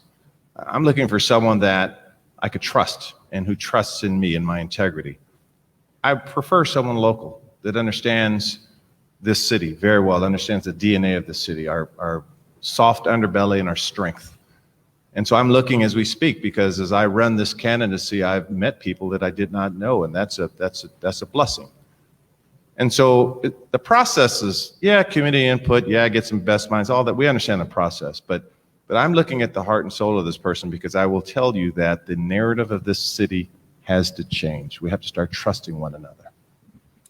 And I'm going to look for that in this director, because they will help sing that song. Super, thank you. Lance. Yes, this is an opportunity for the artist community to not only chime in on who needs to lead the department, but also determine, does the Office of Film and Music and the Office of Arts and Culture, what are the similarities? We need to allow the artist community to tell us, are the offices doing the things that need to be done for the creative community? If not, tell us, and what type of adjustments need to be made with those departments. And once we figure that out, of course, they have to be involved in the selection process, helping us do the research, relying on their expertise to tell us what type of leader will be the best fit if we keep the departments separate, or if we put them together, or if we create a creative department. Whatever we need to do, they need to chime in on both the setup of the department and also the selection of the leader, however we work it out. So this is an opportunity to really give a big voice to the artist community when it comes to these departments and selecting the leader, and they should be the ones at the table leading this effort. And I will rely on them to help us make the right decisions. Super, thank you. Colleen. Well, first of all, for every department leader, I will be looking for someone who can, one, work with the community, and two, live out some of the values that I want to bring back to City Hall. The values of equity, the value of every voice being heard, the value of tearing down some of the gatekeeping that has happened in City Hall, so that everyone can come to City Hall and recognize that they belong there. As the director of arts and culture needs to be able to work with our Office of Economic Development. That's going to be something I'm going to be thinking about and wanting to understand. I already mentioned earlier that we know that as we come out of COVID, that the impact the arts community has on our business community is huge. And I want that director to be able to work with our Office of Economic Development and plan and make sure we're going through strong. I'll also look for the leadership of the Seattle Arts Commission to help lead the process.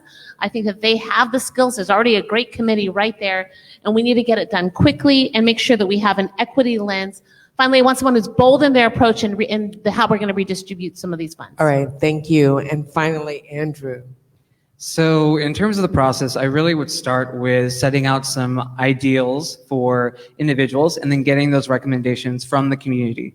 Ideally, our next director would be a person of color and a current practitioner or artist. And part of that is because I recognize within my own architecture as being both queer, Black, and Latino, that culture is such an inherent part to our expression and the work that we do. And so from there, what I would be focused on as those recommendations come in is to have a deep conversation with the workers within the Office of Arts and Culture, because I recognize that under this mayor, there's been a lot of hurt and pain and gatekeeping in many instances. And so we really need to work through that and really understand what are the issues that are going on and what are the most important things that they would want to see in a leader. And from there, having a short finalist list and then putting those and having them present in front of the commission so that we make our final decision. Awesome, thank you. Thank you all. So I know I'm supposed to read these other questions, but I'm just looking at the time and thinking if we were at a baseball game, it would be time for the 7th inning stretch. So I'm wondering, Vivian, how you feel if we do a few little lightning round questions. I think that's a great Okay, idea. so you all have Yes and no paddle. yes and no paddle, and so this all you do is hold it up. We'll poll you. So do you want to do lightning beat? You go, I go, you go, I go. Okay, let's do it like that. Okay. All right. I'm starting. You start. Okay, Vivian. great. You start. You always start. Do you have a library card? Go. You don't get to I respond. wasn't supposed to respond. I'm You're not sorry. supposed to respond. Okay, library card. Next, do you support diversity, equity, and inclusion in public art projects? Right answer. Oops, I wasn't supposed to respond. I forgot. I'm sorry. Will you commit to open conversations with arts communities and organizations if you are elected? Great. Will you commit to attending arts events if you're elected mayor? If anybody held up a no paddle, you'd probably be stoned out of Right, here. right. Okay. If elected, would you prioritize increasing the arts and culture budget? Okay. I like this. You're taping this, right? So we have this on the record. All right. And lastly, in this little lightning round, have you ever purchased any work of art, a book, a painting, concert ticket from a local artist? Local. Oh, thank you very much. All right, there you have it. All right. That was the fun. The fun Okay. is over Now we're going back. Now we're going back to business. All right, so you're up. I'm up here. Yep. We're going up here. Yep. Okay. In 2017, and this is a nod to our organizers tonight, Seattle was designated a UNESCO City of Literature. As mayor, how would you envision collaborating with leaders and members of this group to further elevate Seattle's position as a city of literature? We've got a lot of writers here. Andrew, let's start with you. Sweet. Awesome. Okay, so I have a plan specifically for this, which is to expand the number of libraries and mediatheks that we have in the entire city, ideally having one in each neighborhood. And part of the reason for that is recognizing that we are a UNESCO City of the Literature.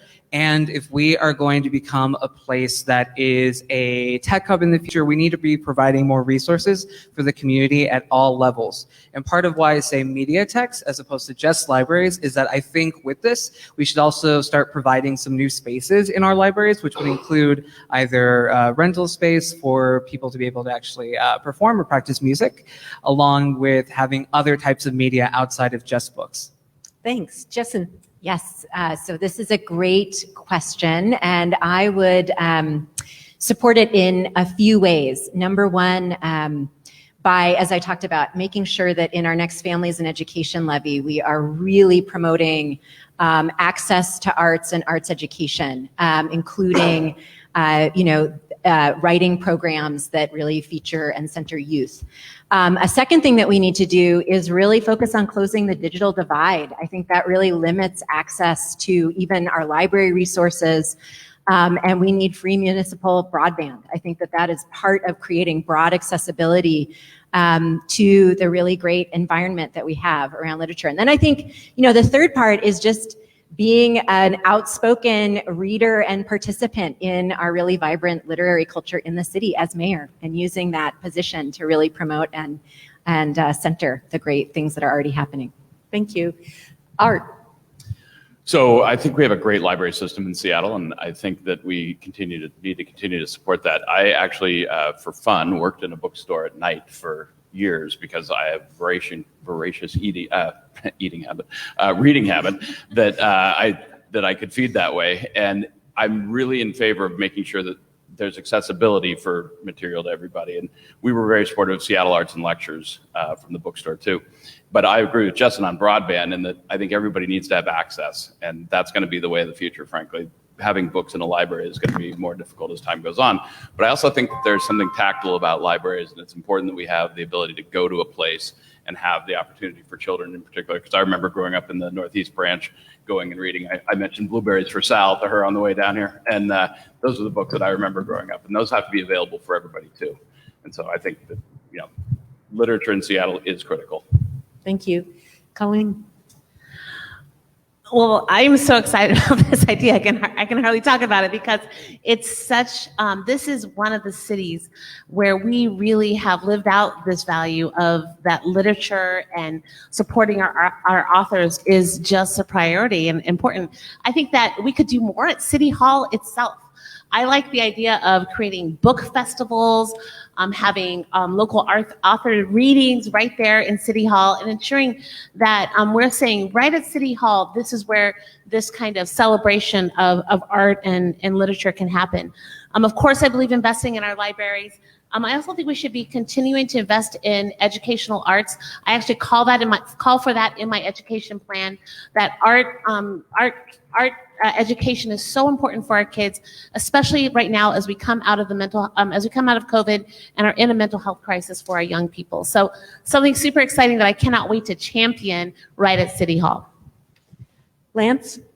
Yes, here's an opportunity to make sure that everyone has access. Number one, I want to work with our affordable housing developments to help create libraries on site for the students, where they can have access to books without having to check them out with a library card, but they can just go downstairs and the books stay on site, that they can have access to them as much as possible.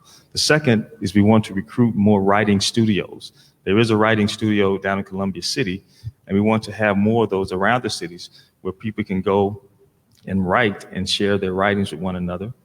And then the third thing we want to do is make sure that we have access to the digital books through devices, make those more available for people, and also make more investments with the library to make sure we get more books on digital platforms, because that's where we're going to. But there's an opportunity to make sure everyone has access to the literature, especially those younger ones. We need to get them involved as quick as possible into the literary field so that they can begin to cultivate their reading and writing skills. Don? I'm thinking of WSU, I'm thinking of the UW, I'm thinking of Seattle U and other colleges that are in Washington State here, and all the writers that are in school and that are learning and that have creative ideas.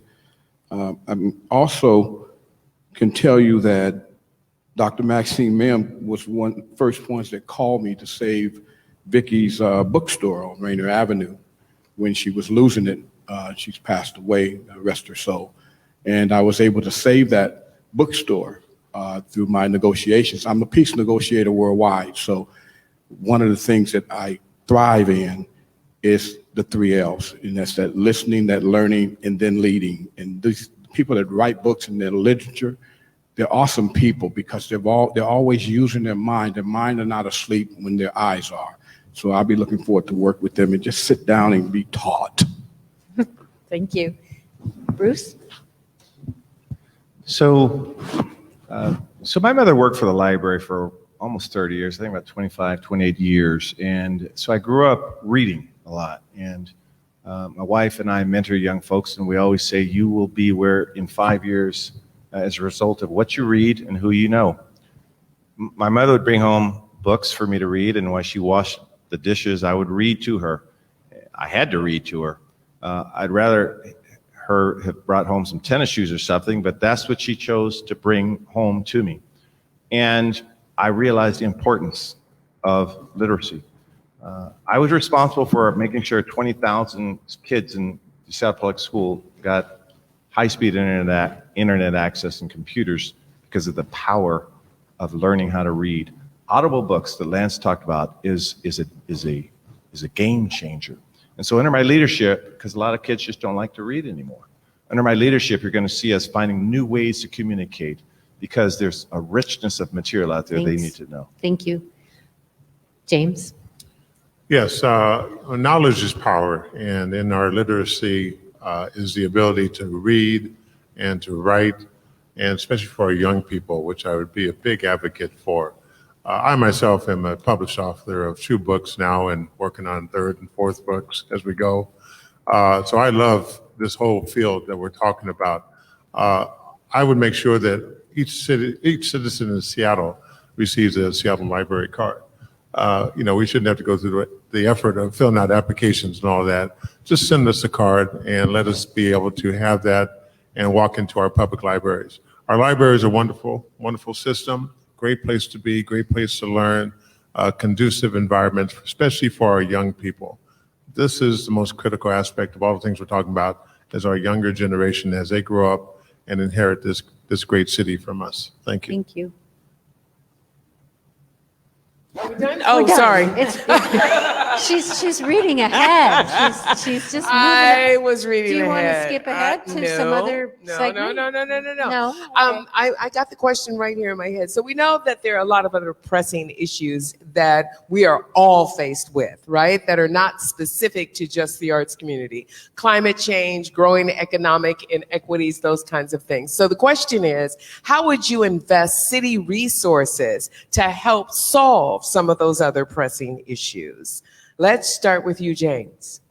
It's a matter of prioritizing. We have to look at all the issues that are pressing, and we have so many of them right now. Unfortunately, as the whole world is coming out of this pandemic, issue after issue is facing every metropolitan city in this country. Economic downturns, vacancy rates of commercial spaces, working from home, whether employers are going to allow that or not into the future, mental health issues and crisis, as I mentioned. I would make sure I would prioritize what is most important for our community. Listen to the community first, get some good feedback from them all, and what are the first things that we need to tackle one after another, put together the best people around me to form a great team and a great mindset that works for the people and actually is that servant leadership that I like to provide. Thank you. Thank you. What do you say, Art? Well, as I mentioned earlier, if it would be great to have endless dough, and we don't. So there, unfortunately, are things in this city right now that are going to take a lot of our money and will probably rob from other things. We need to tackle the homeless crisis probably more than anything else, that and public safety, as well as the services that the city is here to provide its residents. We've got bridges that are now closed. We've got roads that are crumbling. And those are things that are going to take a lot of money. So we need to figure out a way to balance that. But I'm not going to sugarcoat it. We've been spending a lot of millions of dollars every year on the homeless problem. And until we get that under control, those dollars are taking away from things like the arts. So we need to take those head on.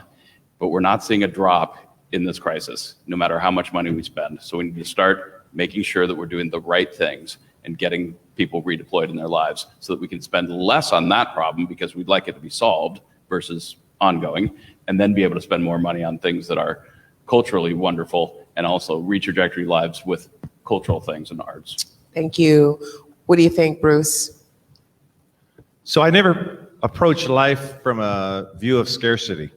I think we have an abundance of resources around us. We have an abundance of talent. Anyone that's worked with me will know that you get me 3 or 4 or 5 people dedicated to what we will do, and we will move mountains. That's what we're going to do in this city. It's going to start with my Seattle Job Center. We will show everyone how to tap into their gifts, whether it's artist or an apprenticeship or someone that wants to develop software. We will find those gifts. Our investments in from 0 to pre-K will make sure that brain development during those critical years is done the right way in best practices. We'll have a mentoring and an empowerment program to bring people from all over to share their gifts with those who may not have role models. My mother and father did not go to college. I'm biracial, and many of you know that. They came from very limited resources. And here I am now, having been elected 3 times. We will see all of the opportunity in front of us through policy and implementation and through commitment. And so we are a successful city. Let's act like one, and let's become. Gotcha. Let's claim our success. Finally, let's claim our success. All right, thank you. I'm the only one who went over everyone else. I never went over a second. Okay. Jessen? I'm all ready. I want my extra 5 seconds like everyone's getting. I don't know if you were going to choose me or Go just because I ahead. had my microphone up eagerly. So this could be a question about how we prioritize, but I actually want to talk about one particular issue and how I think about that as an example. I am thinking a lot about gun violence and how that is a public health crisis. We can get to zero gun violence in our community if we treat it in the same all hands on deck, multidisciplinary way that we have approached COVID.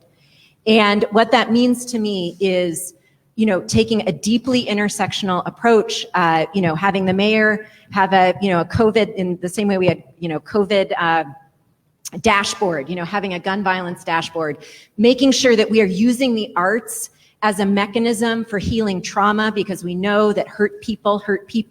We know that places and people who feel that they have economic and social and cultural security have less violence. So I pick that as an example because A, it's something that we have to address with urgency, but B, it also shows that when we're looking kind of across policy, we're able to get there. That's it. See? Colleen. Well, I don't think it's a surprise to anyone that I'm running because I believe that we have to address the crisis of homelessness. It has been almost 6 years since we declared an emergency around homelessness, and it only has gotten worse. And it is our Black and Indigenous and people of color communities that are overly impacted, disproportionately impacted by homelessness. That's why I'm in this race. And I have been successful at serving our homeless community. I want to bring that same lens to the mayor's office.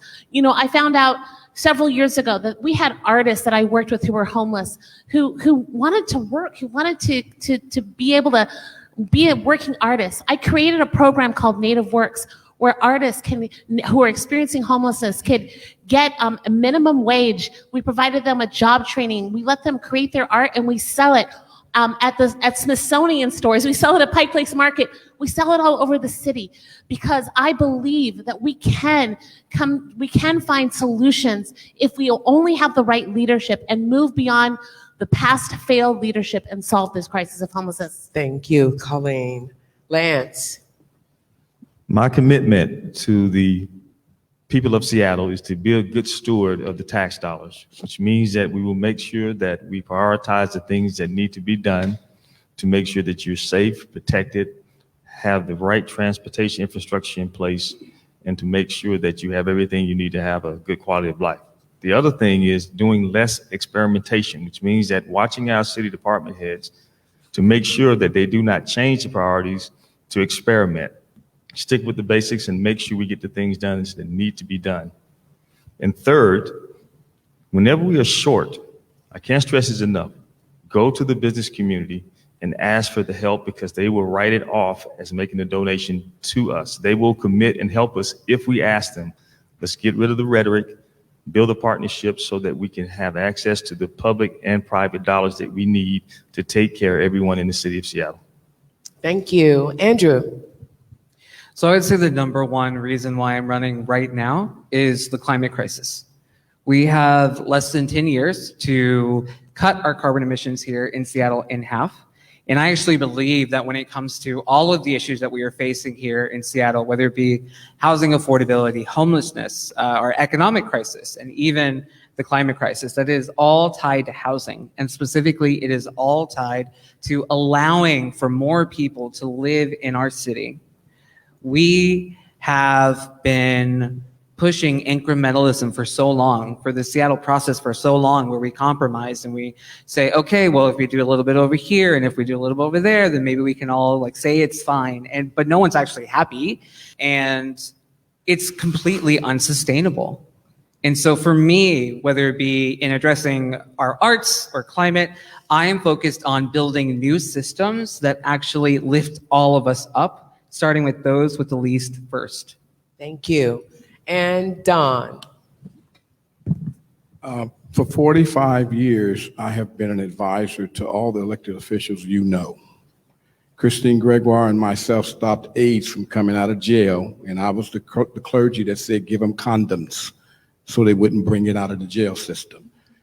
Gary Lott gave my organization the opportunity to take a society that was closed down and chain young people and have an open environment, and we found guards with having sex with the kids. I'm saying that because we're in crisis. Crisis does not unveil itself to everything. I did the first markup program for the earthquake preparedness thing ever done. It was not for people of color until I walked in and had it redone. What I'm saying to you is I'm going in the office Not saying I'm giving a dollar out. I got to see what's been done and how it's working. And then that's why I give you the 3 L's. We will move from that point. Thank you all so very much. We're almost done. We're almost done, you guys. So we're skipping ahead to make sure that you all. Now, this is a question. We're now in the last, 13 minutes that we have, moving on to pandemic recovery and future support. And this is a question that I was emailed personally by people in arts organizations. Y'all know it. The performing arts community, theater, dance, live music, and the technical workforce have been disproportionately affected by COVID-19 shutdowns. First to shut, last to reopen. Also, they have had less access to recovery money, both local and federal. What is your plan to ensure that we revitalize our live performance community and that we continue to have a robust live performance economy in the city? I have to go in like an order of rows because I'm confused with the back and forth. So Art, I'm going to start with you. Sure. Well, as I mentioned, I have children that are involved in the arts community, and they suffered through exactly what you're talking about as far as seeing lack of ability to be out there and lack of ability to make money. Thankfully, there was assistance there, but there's clearly areas in the city where that has not happened. And my suggestion that we do arts bucks, where we get the city involved in supporting people getting out and going to these venues and supporting them with more activity, is what we need. We need the people to go back to work in order to make that money, and we need to have the money available so that we can all get out there. It's healthy for us as well as healthy for those that are in the community doing those jobs. So somehow, I think that is a great way of getting everybody to go to the local theaters, and where Colleen and I live, the Taproot, or downtown is always popular, hopefully, if we can keep it looking good. But other areas of the community, we want to make sure those bucks could be spent everywhere. And we want to encourage people to go there and get the city to get behind getting people there if we need to, have access transport to those places. That's it. Lance? Well, I want to explore establishing a rent recovery program for our music venues to help them try to get back on track. Again, tapping into the business community to create this fund where we can provide grants to music venues or performance venues so that we can help them recover or catch up on any delinquent rents that they have. The other thing we want to make sure of is that we can keep the rent down, again, providing an incentive program to the property owners of these venues where they can keep the rent down in exchange for tax consideration against their property tax on their property. And then the third thing we have to do is we need to let people know that the venues are opening, which means that we need to invest a lot of money into helping these venues market the fact that we're now opening back up and we need you to come. So we need to participate in that process to make sure that people know that we're back, come see us, and we can put money toward that effort to make sure that the marketing is in place for all venues, all neighborhoods to come back and enjoy the arts and culture events again. Thank you. Andrew? So I know a little bit about this, having served as the interim policy manager for Councilmember Mosqueda from December until the end of May. And so part of what I did in our larger discussions were around the American Rescue Plan dollars and what exactly we would be using them for. And so you're seeing a lot of that now. You're seeing the events that are going on downtown that are involving artists, that are allowing them to actually perform, and in that way giving back. But part of what I have really recognized from that experience working is, one, we simply don't have enough dollars, and that's just a fact. And the second one is that we have a state law which prohibits us from giving a gift of public funds, so we can't give people direct aid.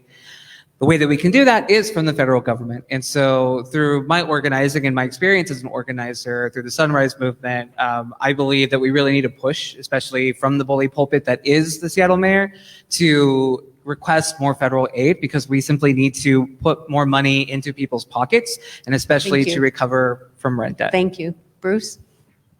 So I had the dubious honor of being a chairman of the board of being a landlord for a arts music venue called the Royal Room. I serve on the chairman of the board for Royal Esquire Club, and I got an email this morning that said, the fact is you were not only lenient, this was to me, not only lenient about the rent during COVID, but in addition, we never felt any pressure or lack of empathy from the Royal Esquire Club, and it reduced our stress level considerably. It went on to say a few things, and that was I kid you not, that was not for this forum. That came in around 7 this morning in response to something I'd done a week ago. And I say that to say, how does that translate to policy? Access to capital. You'll see us using community development financial institutions, community block grant organizations, different kinds of lenders that understand the unique needs of the artistic community, the unique needs of people who just can't afford to pay their rent. And you'll see the city making sure we facilitate the relationships such that they have access to capital to survive. As I said earlier, you don't have to be the mayor to do these kinds of things. That's it. Colleen. Thank you. Well, I think that there is so much more that the city could be doing. Let me make that clear first. I think that as things were going on in COVID, we did not prioritize our nightlife, our theater, our arts community the way we should. And I think that this is an opportunity for the new mayor to make sure that the office, I mentioned this earlier, that the Office of Economic Development should be working directly with the Office of Arts and Culture, making sure that we are connecting, that the two are intertwined, that business is going to need our theater, our arts community to come back and come back strong. We need to make sure that people feel safe in our neighborhoods and in our downtown district as we invite people to come back down. Back downtown. So that'll be something that's very important for me. I know that some people are hesitant right now. So safety has got to be prioritized. And I think that can come right from the mayor's office. I have gone out the past 2 weekends and had an amazing time, got to see an amazing funk band, Eldridge Gravy, and it was amazing to hear all of the whole, 500 people singing Let's Stay Together. Okay. James. This is going back to our points we talked about with livable wage in Seattle. And I talked about a guaranteed minimum income. But, to maybe Mr. Langley's point, where he's talking essentially about vouchers, we spend $100 per Seattle voter on vouchers for them, and a small percentage of them ever use them. Maybe we can kind of channel some of that money, some of those vouchers over to the arts and the arts community, give every Seattle resident $100 worth of vouchers to come out to the shows and support our arts and our culture. I think that'd be the best, easiest way to start addressing that. I'm looking forward to my voucher. Good. Jessen? Okay, I think there are 3 things that we should do and that I really wish our leaders at the state and city level had done, because artists and technical crews and venue owners have really suffered and are still suffering. So number 1, we need to make people whole. There are people who are carrying rent debt in our community, artists in particular. And there are really creative ideas out there, and we need to make sure that not one person emerges from this pandemic with rent debt or fear of being evicted. Full stop, because we stayed home to stay safe, and we all did that. Number 2, we need an infusion of cash into the arts community, another arts-based stimulus. And I actually think we can use public funds. We need to lobby the state, and I'm a former state legislator. I know it's hard, but there is a rainy day fund. This was a storm of historic proportion, and we need to put stimulus dollars into the arts community writ large. And then finally, we need to transform. We've talked about a lot of really exciting ideas so that we actually create economic stability for people who work in arts in our community. Those 3 things. Don. I'm 65, I gotta use these sometime. The arts programs were closed down. Yes, they were. I would have more than a coming out program or coming out party. I would have a 24-hour sit down recommitment party. Artists have the opportunity to zone in and focus on their ability to perform. And so what needs to happen is an opportunity for them to be able to sit with the mayor. A 24-hour sit down. I did it for the kids several years going back to school. I can do it for the artists. Sit down 24 hours and allow them to come back and focus on their artistry. And I think that's very important to make sure it's done. We are a wealthy city, state, and county. The money's there. It's just doing it the right way. Thank you. Okay, we're going to run just a couple of minutes over time. Is that okay? Yeah, okay. I didn't see any head nods, so I just take that as an okay. All right, so what we're going to do, as opposed to coming back to these questions, I'm going to ask you each to use your 1 minute to give us a closing statement about why you are the best person for Seattle's arts and cultural community. Art. Well, I've been involved in the arts, as I said, since the 9th grade. I started in theater tech, so I know those folks intimately. I've got children that are in the arts, and I have been super supportive of them, starting out with the Arts Fund. I can't remember what year I joined that, but it was a long time ago. And then Intiman Theater, and then since then. I think that the vibrancy of our city depends on great artistry, and I'm hugely into music, and I love the fact that we have such great venues in Seattle to bring all of those things here, and we should continue to, and we should support them in every way we can so that we continue to grow it. Thank you. Lance.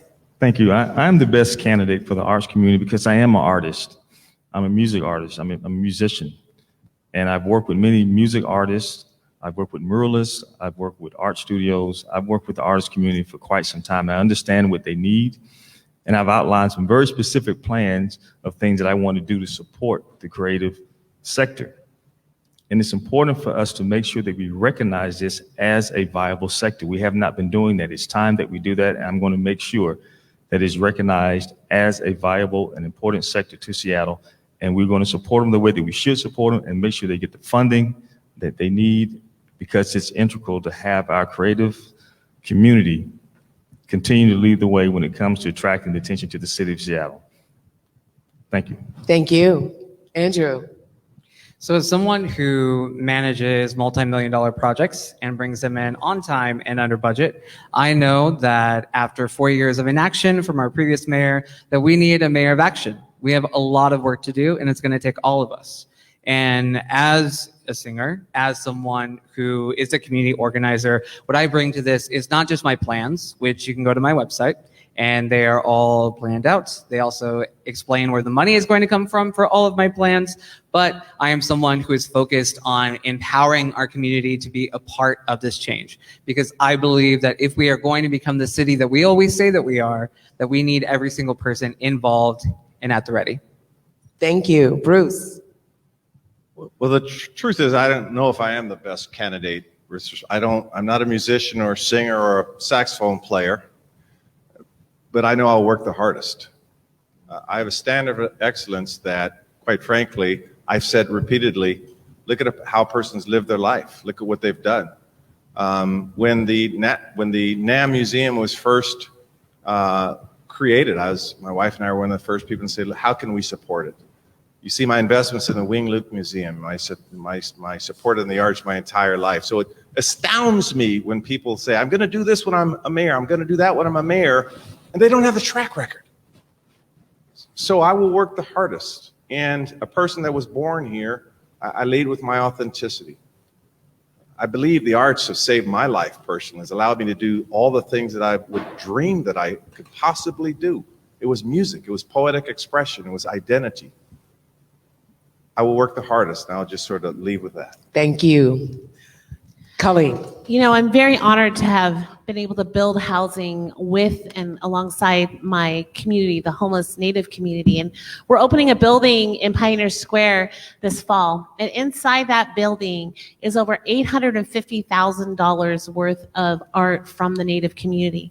It's something I fundraised for, I prioritize, because I believe in the healing power of art. I've seen it change the lives of the people that I get to work with. And I share that story with you because that's the exact kind of way that I will lead in the mayor's office. I'm not talking about something theoretically. I'm not telling you that this is something I like, that I would want to do. This is something I have done and I will continue to do as mayor of this city. One of the things I love about this project is we were able to pay artists to actually do their art and live out their lives and bring healing and restoration to our community. We need that more than ever as we come out of COVID, and that is why I will be your best mayor to support the arts and culture community in the city. Thank you, Colleen. James. I think I'd be the best mayor to support our arts and culture because I've been involved with arts and culture. 20 years as professional basketball players with 3 years here with the Seattle Supersonics. Sports has a way of bringing our communities together, and sports is art and culture. And within sports, you can bring all the various artistic displays and sculptures and all kind of things into those venues that people can see and admire the wonderful world of art and culture. And so I think I'm the best for this kind of thing. I work great as team and a team member, teammates, and put together the best teams possible to make sure that we listen to every person in Seattle on how to make sure our city gets to be great again. Thank you. Thank you. Jessen. Okay, thank you all for this wonderful evening. It's so good to be in person. I really look to my education in music, and that has deeply influenced the way I do public policy throughout my career. And as a jazz musician, you learn to really listen.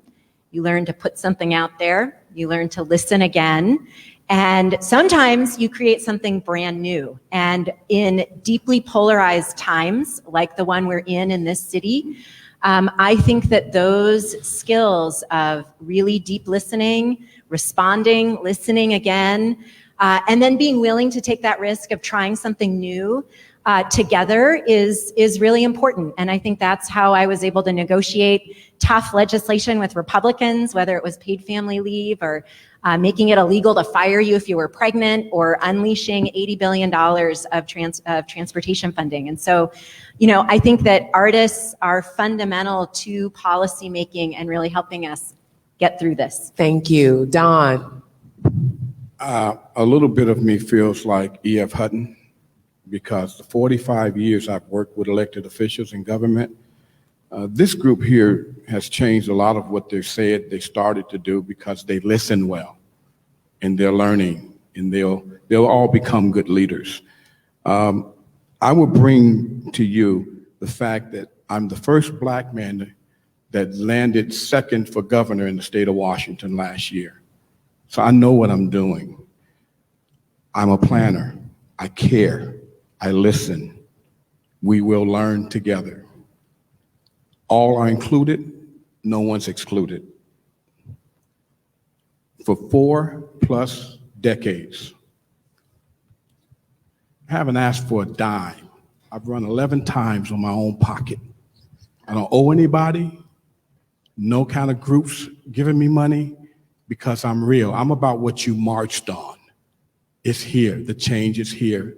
I'm Don L. Rivers. Thank you for the time. Thank you so much. Now, I know this was not open to the public, but there's some people out here. What do y'all think? Yeah? Yeah. Just a little bit of live appreciation for each one of you coming and spending your time this evening now. It might be midnight, who knows? Who knows? And we want to say thank you to our sponsors. I don't have that list of But I think sponsors, Sharon but does. Sharon's got that list. We just really thank you so much We do. for inviting us, and thank you for participating, giving of your time, and allowing us to be a part of this. Thank you, Ms. Sharon. Thank you. Thank you, Marcy, as well. Thank you, everyone, for joining us tonight. And guess what? You can talk politics, and it doesn't have to be boring. We learned that because why? Because we're in the arts, and we know how to do things. Thank you to all the candidates for coming and spending their time and sharing their hearts and ideas with us. We appreciate you. Thank you for everyone in the audience. Thank you to everyone watching. And now your job is that you watched, you listened. Now you tell these candidates your stories. What do you want? What do you need as an artist, teaching artist, business owner, entrepreneur, whatever you do in the arts? What do you need to be happy? And you let them know so that they can get it right. And then you select the best candidate for you. And also, I want to thank our people here. I want to thank Chingy Chen for sharing their poetry with me today, I want to thank again our wonderful hosts, Vivian Phillips and Marcy Sillman. Please check out their podcast, Double Exposure.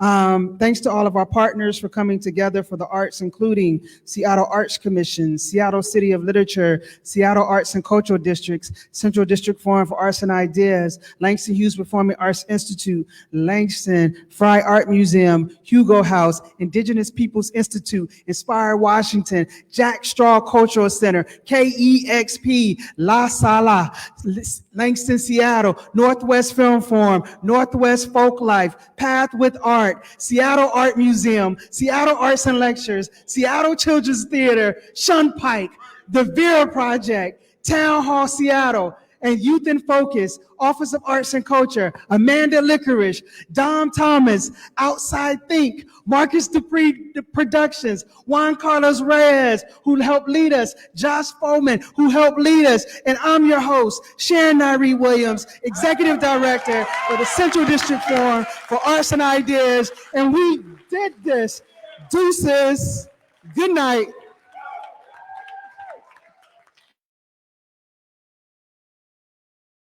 Y'all ain't got to go home.